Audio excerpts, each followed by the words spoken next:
Hello and welcome back to Chair Shot Wrestling Podcast. I'm Steve O'Mac. I'm here today with Deano D-Truth. What's up, guys? He's got a new gimmick. He's now D-Truth. Gotta keep it fresh, guys. Like Chris Jericho, you know what I mean? Just change every now and then, you know. Keep reinventing yourself. Keep reinventing yourself. Otherwise, it gets boring, you know. Definitely. Okay, right. We're going to start off with an apology. In our first episode last week, we had some technical issues. It was my fault, and we lost the mic feed, and we basically lost the whole of Dino's backstory. And I think it would be nice for Dino to kind of tell everyone, you know, his little story about how he came to love wrestling. And so we're going to start off with that this week, and then we're going to move into everything that's happened in WWE and AEW in the past 7 days. That was a proper job and move from you there, Steve. I want it like that, but I won't take it too much. I mean, it was your first time, you know. I'm not going to hold it against you too much, you know. Thanks. It's a good thing you don't lack with the wrestling knowledge like you do with the technical stuff here, you know. So I'm learning. I'm working my way up from the bottom. It's got to be done. Hopefully, I strap a rocket to you, you know, eventually, like. Eventually, I reckon we're like a tag team. We're sort of, I suppose, back in the day, we're like we're Sunday Night Heat. Yeah, we're at that level. We're working our way up. Yeah, we're getting there. Right. So anyway, it is up to you. I've gave my backstory last week. This is your first memories of wrestling. How you got into it, when you realised wrestling was even a thing and it existed, and kind of how that's led to you still watching it today. Over to you. Yeah, well, I was really privileged, really, because obviously the golden era, not the golden era of wrestling, sorry, the best era of wrestling, what everyone says, is obviously the Attitude Era, which everyone got excited for, that sort of launched wrestling into this big thing where it was, you know, it weren't just for the wrestling fans, you know, it was cool. Like, people had like Stone Cold and the Rock t-shirts on, you know, and like, you know, wear them out and that, which was unheard of, you know, and obviously it was cool. But I had an older brother, you know, Lee, God rest his soul, he died a couple of years ago, but you know, he got me into wrestling at a young age. You know, I was like it was like, I'm 32 now, so, you know, I was in the early 2000s, I was like 6, 7 years old, you know. And it was like, sorry, we'll do the 6, 7 thing and all that. But sorry, guys, I had to do it. My nephew got me into it, you know what I mean? But I only apologize. But no, I was young, you know, and it was like, I just remember sort of like, it was like watching it, and it was like the classic things. Like, I sort of was watching it, and I was just in awe of it, because there was all this crazy stuff going on, you know, like D-Generation X, you know, getting girls get their titties out and stuff, and like, you know, the Ministry of Darkness. It was almost like when we don't condone that. It was almost like when my brother sort of got me in, like, to watching American Pie and Kevin and Perry Go Large. It was like I sort of knew I was watching something great, but I didn't really fully understand it until like later on, you know. So I was just like this kid, and I was just like in all of it, you know. And it was like, you know, just mad stuff going on, you know. There was a vampire fighting a pimp and stuff like that, and it was just like, I just thought it was the greatest thing ever, because it was just, you know, it was like, you know, it was just better than any like cartoons on at the time or anything. I was big into my cartoons. Like, me and my brother would watch like Transformers and Ninja Turtles and stuff, and it's just like, yeah, I got so into it. And then like, I was in awe. My favourite wrestler was Chris Jericho, you know. My brother was Triple H, and we always used to argue, and then I just thought Chris Jericho was like the coolest thing ever, and he was like this rock star. And I think maybe like my other big love in this world is I love my rock music, and I've always been into my rock music, always going concerts and that. And I often think, because obviously none of my friends were into rock music, and I was always the odd one out in school. Everyone would listen to, you know, things that were popular at the time, and like rock music, you know, was big in the 80s. And I think maybe subconsciously that had something to do with me getting into rock music, because, you know, because Chris Jericho, you know. And it's like, maybe. But yeah, like, you know, I remember like my earliest memories, like the first WrestleMania. We used to watch Raw and SmackDown, but my first WrestleMania I proper remember, it was WrestleMania 17. I mean, obviously everyone still says it's the best WrestleMania to date. You know, I don't think it'll ever be beaten, you know, from top to finish. I mean, what a card. You got like, first match, you've got Regal against, you know, Chris Jericho, and that's like, what a barn burner that is to open up with. And then you've got like classics, you know, like we can't talk about him anymore, but, you know, I mean, I don't condone anything that happened, but Benoit and Angle, like, probably two of the greatest wrestlers there'll ever be, you know, technically, like, just sound, and like, they all just made magic together, you know. Then you had like, even like the cards that were like sort of that forgot about match. It was like Triple H against Undertaker, you know, which I heard sort of come in last minute, only because they didn't have opponents themselves. And it's like, you know, two of the best ever to do it. And then obviously you had the great match against, like, you know, where it was 50-50, where it was The Rock against Stone Cold, just two massive icons in the business. Like, you know, they're two of the top 5 ever to do it, you know, ever to, like, you know, draw money and that, you know, in the industry. So it was just such an event. And I remember us not having Sky Sports at the time, and I think I called it at my aunt and uncle's house across the road. I lived in Dagenham. Yeah, she was Dagenham boy, you know, and then, yeah, we watched it the next day after school, me and my brother loving it. And I was just hooked really after that. And it was like the invasion angle I remember really well straight after that, which could have been a lot better. But for me, who was like a 6-year-old and who didn't really understand, you know, like the magnitude of having, like now if I look back here, I thought how much bigger that event could have been if they had Flair and, you know, Nash and Hogan and Scott Hall in it. Like, do it in the invasion angle rather than some of the people that was in it, because you know, they had some stars, I think, apart from Booker T and Van Dam and that, which really, they had to get the ECW lot in to make it a little bit more interesting, where it could have just been the power of WCW, you think, and WWE. But, you know, as a kid, not really understand, even like these random people making, like, I don't know, like run-ins, it was like the big fight scenes. It was like, you know, it's like, you ask any of my mates, it's like sort of like, I'll get drunk every now and then, and I have to watch like the greatest. Still, one of the greatest things is the episode where Stone Cold's like sort of turned into this like sort of wet blanket character, and he's like, you know, a stooge for Vince McMahon. And all of a sudden, you know, it's like he's in the bar, and it's like, you know, we need the real rattlesnake back. We need, like, you know, the guy that calls me hell for years, and he doesn't do it, and he comes in with a pole cue and just destroys like the entire W. It was like, you know, a superhero moment. I just remember it's like the coolest thing I've ever seen, and still to this day, it's just so cool to me. You know, I must have seen that video about 1 million times, you know, on YouTube, bro. I've just gone back and watched it. I've gone back and watched that episode, you know, that episode, arrested just so many times. It's just such a memory, you know. Was that the stage when he was going round and he was kind of obsessed with giving Vince hugs? Yeah, it was him and Angle were like most he'd become the hugger. You know, they're trying to outdo each other. There was the episode, you know, where, like, you know, Kurt Angle gives like Vince McMahon an Olympic gold medal, and then Stone Cold's got a small like little kids medal, and then the next week, like, you know, he's Stone Cold's giving out like the big like custom Stetson cowboy hats, and then he's got a little kid's hat, Kurt Angle. But, you know, it's just too fucking, like, Kurt Angle. I mean, what a guy to do it. As you see, I've got I've got the signed Kurt Angle picture up there. Oh, you know, we got out of an event, didn't we, inside the ropes? Oh. Okay, excuse my hand. That was fun. I love that picture. That's one of my favourite things I've got in the flat. But, you know, I'll tell you what. There it is. It's just over there. That was a nightmare carrying back on the train, wasn't it? Yeah. But it was worth it. But no, that was like sort of like, and it was just like, what a guy to do it. It was just great, you know, 'cause it was just such a let off, because you had these great superstars, and, like, you know, it was just such a release from reality. You know, it's like you could just watch it, and, like, it's just sort of like, you know, you sort of wish you could be these people, you know, whatever you had going on at the time in school. If you felt like, you know, like school's hard, you know, and life's hard, and it's like, you know, if you had like insecurities, or like, you know, you felt you didn't fit in, sometimes you could watch these and think, oh man, I wish I was that guy and that, you know. And it was just like, it's just a great let off. But then after that, I sort of like, I got a bit older, and then like I stopped watching for maybe 2 years, I'd say. Like, well, I loosely watched it, but before that, Can I just ask, Oh, what years? So 2001, 2002, like I probably 2000. It might not have been a year, but in that time, I stopped watching it live. Okay. So, but what I did do is, like, I don't know why. Maybe like because some of the superstars left, like, you know, like some of the superstars left and that, and it just didn't appeal to me. What I was big into then, I used to like go back and like find all like the boot sales. You know, I'd just drive my mum and dad crazy. You know, I'd like gonna go in all these secondhand video stores, and like I'll just search videos. Like, my nan used to take me boot sales all the time. I used to find, like, you know, I used to just, like, hunt for these old school VHS, and that's when, like, I started watching all, you know, the early Shawn Michaels stuff, and like I was really into Shawn Michaels. I'd like try and find anything like that, and, you know, watching all the original WrestleManias, you know, with Hogan and Warrior, and, you know, the Slaughter stuff, and, like, you know, I become a real historian for it then, and I would, you know, I'd just go mad. Like, my video collection was insane, like, you know, and it was hard to store it when it's these big box chunky things, you know, they were chunky. It's not like now, you just go on Netflix, but, you know, I had quite the collection. Then the anthologies come out. I remember buying the WrestleMania and the SummerSlam one, and I just watched every WrestleMania from start to finish.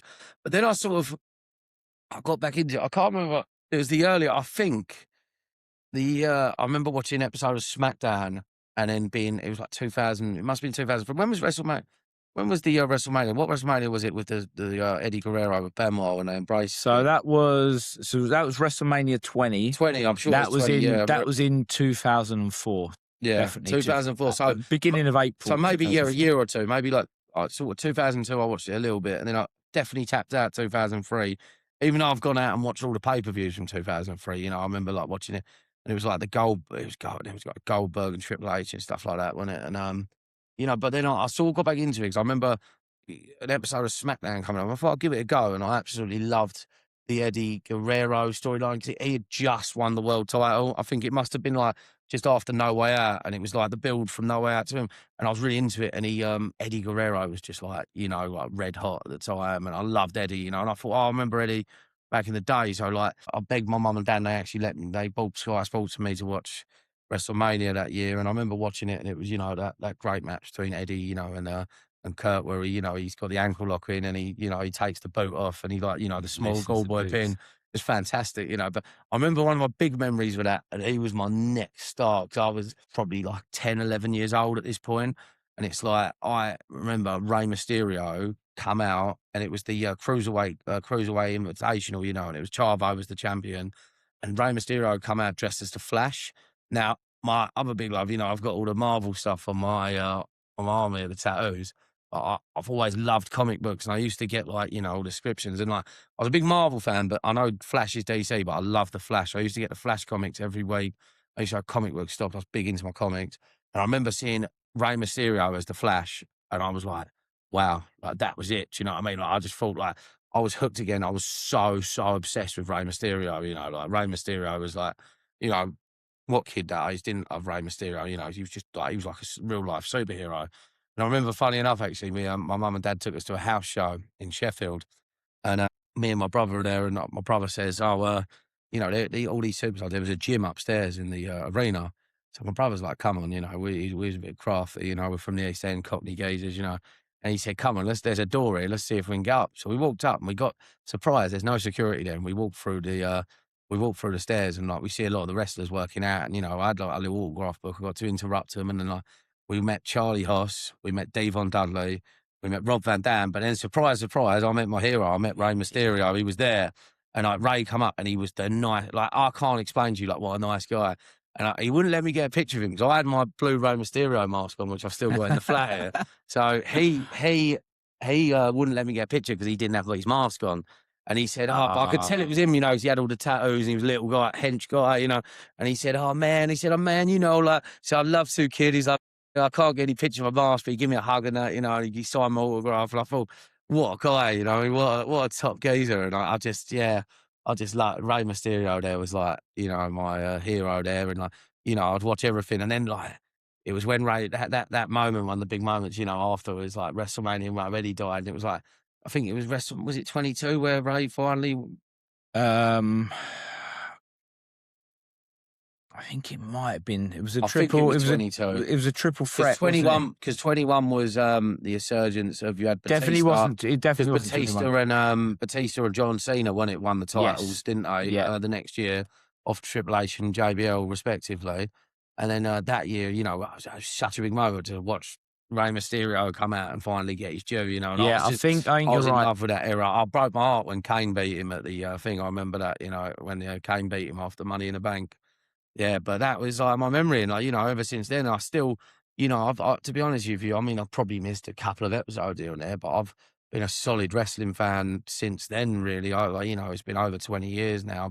I haven't missed anything. You know, I've tried to watch everything I could, unless I'm physically, you know, so busy I can't. I missed the odd Raw and SmackDown, but absolutely, just I don't know. Wrestling for me is just like just an escape from reality, and it like life's hard. You know, you work hard, and it's like, you know, sometimes you get in from work or like, and it, you know, and you've had a stressful week, and it's like, sometimes it's hard, you know, you don't want to play a game and like think about things, or you don't want to watch a film where it's like, I watched Fight Club the other night, and it's like, what a great film, but you stop watching it for 10 minutes, like you zone out and you think, what's happened here? Like, what you like, and you have to go back and like sort of rewind it. And I'm looking up I'm with you. what's happening here, but it's wrestling, you know, you could go to the toilet 10 minutes or go and make yourself a drink. You come back and you've missed 10 minutes, but you can pick it up again. Do you know what I mean? It's not like, it's, you know, it's not something, you know, and it's like such a cool thing. Like me and my brother for years, like I have to go on my brother because he was such a big influence me with it, you know, and it was like, me and him used to do this thing. So we used to, obviously I'd go around these, we watch classic wrestling and get drunk, and like, it's great. You had a games room. But we used to do a thing. So every WrestleMania, we watch every WrestleMania together since probably, we started watching it again. He watched 20 with me. And then, we would watch it every single year together. And then in the end, like, it started off, like snacks and like, chocolate bars and that. And then in the end, we were getting really drunk and watching it, and having a party, and it was like, we'd call it Sexual Mania. So every year, and it'd be like, oh, bro, what are we doing Sexual Mania? And we'd start making plans early, like we'd try and outdo each other every year, like it'd be like, one year I remember we got like a big hotel room in Brighton and we went out in Brighton for the night, got smashed, and then we were back at the hotel room, watching it. And other like times we like rented a caravan and done it, and like we'd find cool stuff to do every year, and then like I remember the first year he got his own house, he was like, I remember it was like we were excited the first time to watch it in his house, and it was like it was just cool, it sang. And to be honest with you, Sexual Mania was my favourite day of the year. It beat my birthday, it beat Christmas, you know what I mean? It was like, it was such a big event for me. And, I'm still carried on my memory. I had my first year, and this is my flat here, and I had my first year in my flat, and I got all my mates around, to do Sexual Mania with me. So I'm still carrying it on in his memory, and it's hard for me sometimes, but, I feel like it's what he would want me to do, so it's just like, that's why, that's my love for wrestling anyway. And I'm glad I got to tell my story. And hopefully this time, Steve Mac, you won't mess it up. You know what I mean? And hopefully you got that, because I don't fancy doing it again next week, I'll be honest. Because we have got some important things to talk about, haven't we? Important things to talk about. I feel like there's a couple of things that I just want to kind of take you back to, because there's a few things as you was talking there, I was thinking, this has just popped into my head, and I bet Dino will want to talk about this, right? Yeah. First one, when you're talking about your Session Manias and that, I'm just going to ask you maybe just 3 memories, right? So out of all them WrestleManias, three moments where maybe you and your brother and whoever else was with you, 3 moments that really stuck in your head where you was just like, whoa, like sort of wow moments. Well, I mean, I'm always been big into like, because obviously I said, I watched, like I remember like being a historian, like I was so into the old stuff, and like how cool, like larger than life the characters was in the 90s and the in the early 2000s. So I remember once, like, I said like the big memory for us was like, we, I remember it was like the first year my brother had a house, it was his second family home before he got his big one, that he's like, his wife and kids are still in now. And it's like, I remember like we would sort of like watch it in his front room. But we had to be like a bit quiet, so we're a bit like, we've had a few drinks. Everyone's asleep. We had a few drinks. It was So, the middle of the night, right? It was 2, 3 in the morning, so.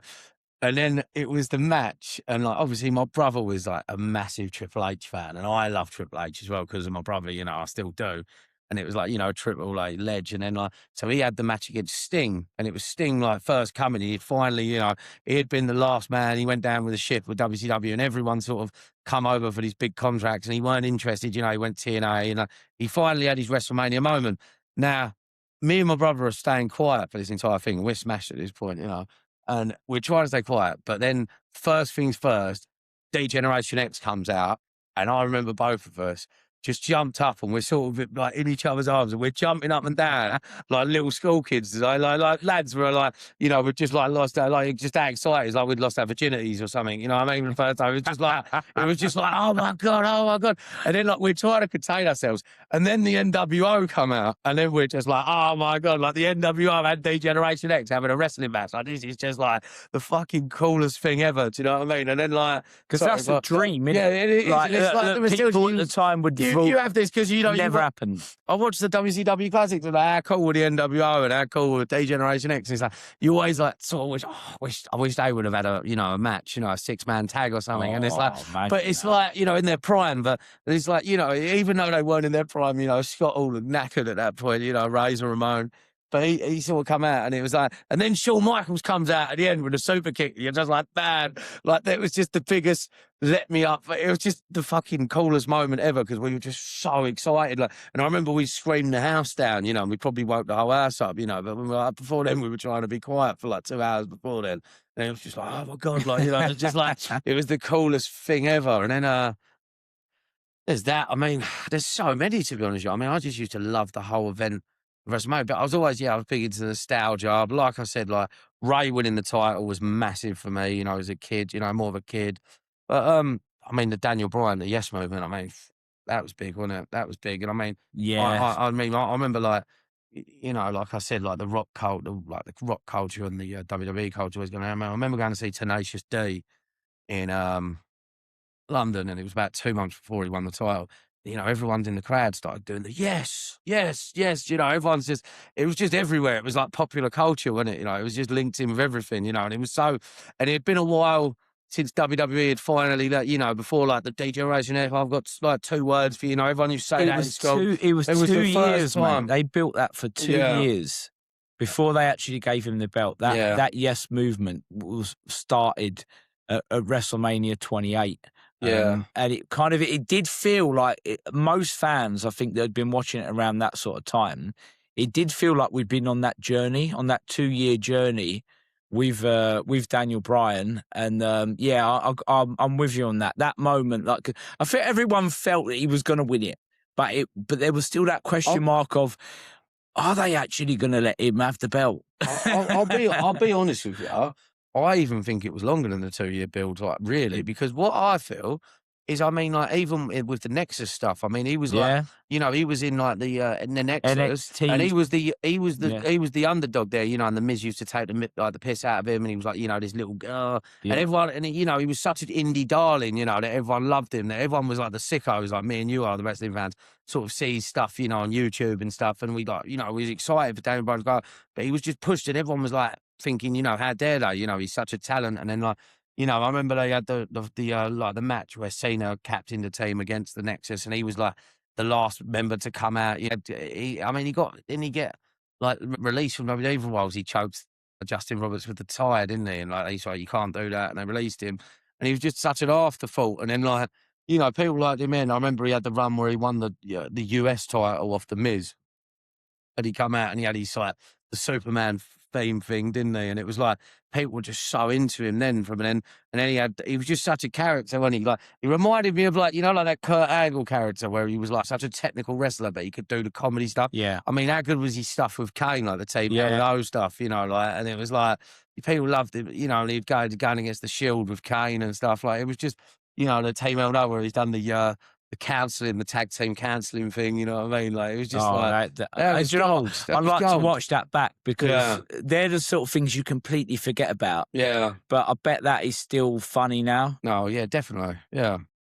It is just timeless. But yeah, you know, he was just such a big superstar and you just wanted to root for him. It was like, he was sort of like, as well, like another analogy I'd say, he was sort of like, not really the way he wrestled, but he was like that Austin character where Austin really, you know, he just looked like every man, you know, and he was just like, you know, so you could get behind someone that's like every man because like I was going back to before, when when you escape reality and you're, you know, trying to like, I've had a dodgy week at work, you're a bit like, like things have happened to you in your life, you know, that you wish had gone different. You think, I could be that man. No, that could be me. You know, he's not 7 foot and he's not, he's not ripped and he's not like, he didn't look like a comic book character. He didn't look like a comic book character. And you think that could like him and Stone Cold, Stone Cold, like, every like geezer getting drunk in your bar, and it was just like, that's why I think people gravitate towards Stone Cold, because like, he done things like, like he's stunning. Who don't want to like stun their boss, you know what I mean, at work, he's had a go at them or something, like, you think it's great. Not my boss, obviously, he's the best,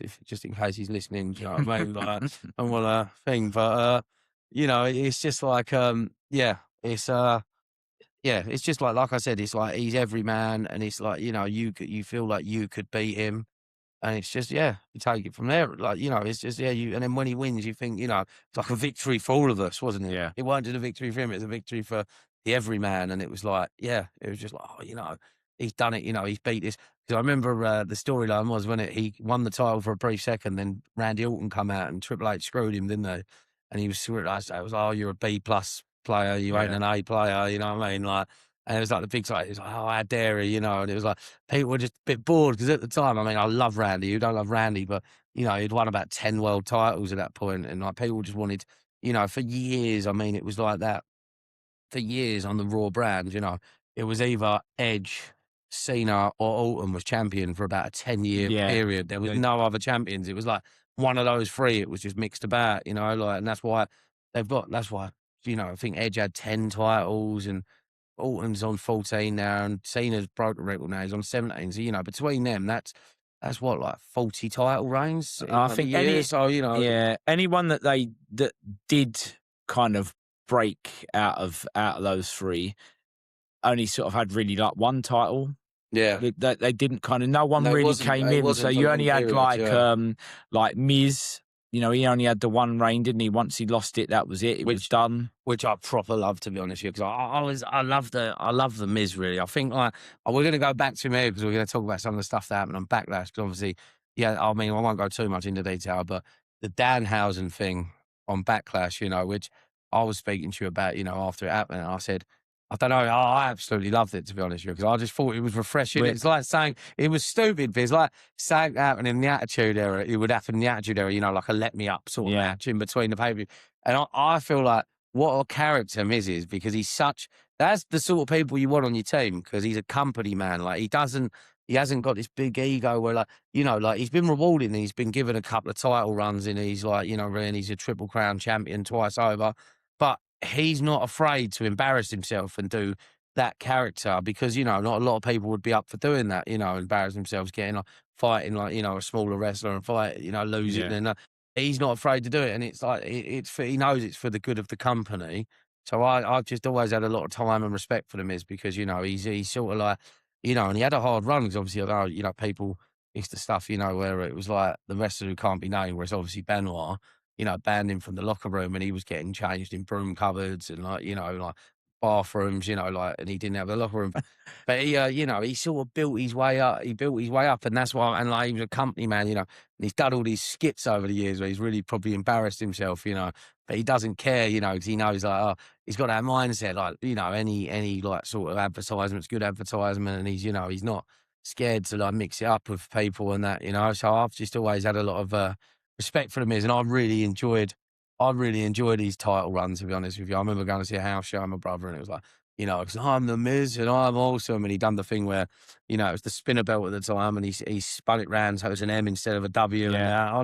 I just loved all that. And he was so arrogant, and he was just like, you know, he was so hateable, wasn't he? But everyone sort of wanted him to lose, but I just loved him, because to be honest with you, everyone was a bit bored. Like Cena, he's like a legend, but everyone was a bit bored with Cena then, weren't they? They just wanted something new, didn't they? And I think when, like I said, like, you know, it was always Orton, Edge or Cena. It was like nice and refreshing to have something new for a while. That's why I think the Daniel Bryan thing was nice as well. You know, it was like, yeah, people want things new. You know, you don't want to watch the same. Yeah. You know, you don't want to watch the same thing. You want variety in life, don't you? You're not going to watch the same film over and over again. You're going to pick other films to watch. You know, so yeah.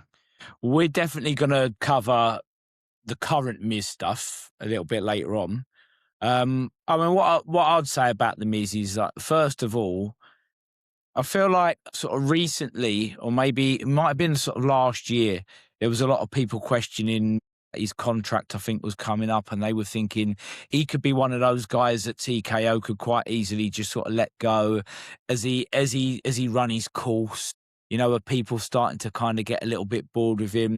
Hats off to him, because he somehow keeps making himself relevant again. He's one of these guys that knows how to work with a number of different people. He doesn't just have to work with the same guys, and he's not. I don't think he's obsessed with trying to be in this top position. It's almost like he's happy with his position in the company. Yeah. He knows what's expected of him, and he's now, you know, he's now able, I think, to keep. He's still got the same character, but he's able to work with different people. It's like anything in a job. It's like making yourself irreplaceable. It's like every job. It's like, you know, in your work, if you're like doing the same thing week out, but then if you start bringing extra things into the job, you know, and you're like, oh, you know what, I'm going to pick up this task here and there, and you know, and it's like, even sometimes you might not get paid extra for it, but you know, like sometimes, you know, like, yo, you know, I've got to bring an idea to the company, or like, you know, like, I don't know, like, what depends what job you have, but like bring an idea to the, like, it's like I'm a chef, you know, and it's like I sort of do the company, and I could sit there and, you know, do the same menu week in, week out, but then I'm going to get boring, and people are going to get like, you know, I've had enough now. I've been eating these food. But, you know, if I bring, you know, I've got this new idea, you know, I'll probably put this new dish on the menu. I'm putting, you know, I'm going to do this. I'm going to make it a little bit more fresh. You know, I'm going to show them what else I can do. You know, then, you know, I've got a lot less chance of them then getting bored of me and saying, I'm going to give him the sack. You know what I mean? We're going to get rid of him. We're going to go somewhere else, you know, because you're making yourself a little bit irreplaceable and showing them what you can do is, I think it's the same thing, you know, that it applies to every job, you know, and everyone can do that, wherever it is, under some capacity, you know. Yeah. So, but go on anyway. Yeah, I can't remember what else I was going to say about it, but I think we've probably, as I say, I want to cover the current Miz stuff in a little bit. Right, I reckon we've actually probably been talking a lot longer about your little story and the Attitude Era. It's almost like this has become a bit of a nostalgia episode. So I reckon that we'll put this out as episode 2, and I think episode 3, guys, is going to be this current week. Okay, so we're going to be talking about AEW Dynamite. We're going to be talking about SmackDown. We're going to be talking about Backlash. We're going to be talking about an extra AEW event. It was only an hour long, but it definitely needs a mention. It was called Fairway to Hell. So we're going to just pick that up in episode 3. So if you want to listen to that, switch over to episode 3.